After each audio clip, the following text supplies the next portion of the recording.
কারিগরি শিক্ষা ব্যবস্থা ধ্বংস এবং প্রকৌশল কর্মক্ষেত্র কুক্ষিগত করার অভিযোগ তুলে বিভিন্ন দাবিতে সড়ক অবরোধ কর্মসূচি পালন করছেন কারিগরি শিক্ষার্থীরা। বুধবার বেলা সোয়া ১১টার দিকে রাজধানীর তেজগাঁও ৭ রাস্তা মোড় অবরোধ করে আন্দোলন শুরু করেন তারা। অবরোধের ফলে ওই এলাকায় যান চলাচল বন্ধ হয়ে যায় এবং আশপাশে তীব্র যানজটের সৃষ্টি হয়।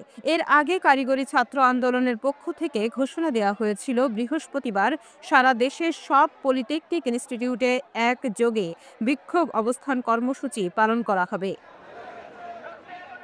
আন্দোলনে অংশ নেওয়া শিক্ষার্থীদের অভিযোগ, দীর্ঘদিন ধরে কারিগরি শিক্ষাকে অবহেলা করা হচ্ছে এবং প্রকৌশল কর্মক্ষেত্রে কারিগরি শিক্ষার্থীদের প্রাপ্য অধিকার হরণ করা হচ্ছে।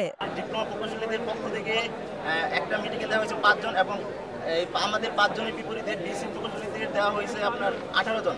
আরেকটি মিটিংয়ে যদি আপনি খেয়াল করেন, সেখানে আমাদের ডিপ্লোমা প্রকৌশলীদের পক্ষ থেকে একজনকে নেওয়া হয়েছে এবং ডিসি প্রকৌশলীদের পক্ষ থেকে ১৪ জনকে নেওয়া হয়েছে। আমরা এখানে যে অসম কমিটি দেখছি, অসম কমিটির মাধ্যমে আমরা ধারণা করছি এটা কখনোই ডিপ্লোমা প্রকৌশলীদের জন্য ফলপ্রসূ হবে না। এটা অশুভ শক্তি কিংবা জানি না কোন শক্তি বলে এটা ডিসি প্রকৌশলীদের দিকে যাওয়ার একটা পায়তারা চলছে। শিক্ষার্থীদের দাবির মধ্যে রয়েছে হাইকোর্ট কর্তৃক বাতিল করা ক্রাফট ইনস্ট্রাক্টরদের পদোন্নতি এবং নিয়োগ সম্পূর্ণ বাতিল করা, ডিপ্লোমা ইন ইঞ্জিনিয়ারিং কোর্সে বয়স সীমাহীন ভর্তির সুযোগ বন্ধ করে উন্নত মানের ৪ বছর মেয়াদী কারিকুলাম চালু করা এবং ধাপে ধাপে ইংরেজি মাধ্যমে একাডেমিক কার্যক্রম চালুর উদ্যোগ নেওয়া। আমাদের মূল দাবি হচ্ছে রাষ্ট্রপক্ষ কর্তৃক এই ৩ দফা দাবিকে প্রত্যাখ্যান করতে হবে। আমাদের যে ৬ দফা দাবি রয়েছে সেই সকল বিষয়ে যে রূপরেখা হয়েছিল সেই রূপরেখা বাস্তবায়ন করতে হবে।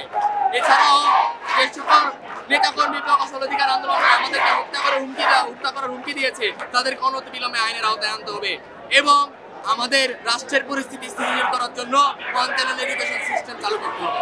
বিএসসি প্রকৌশলীরা আমাদের ডিপ্লোমা ছাত্রদেরকে হত্যার হুমকি দিয়েছে, গুলি করে হত্যা করতে চেয়েছে।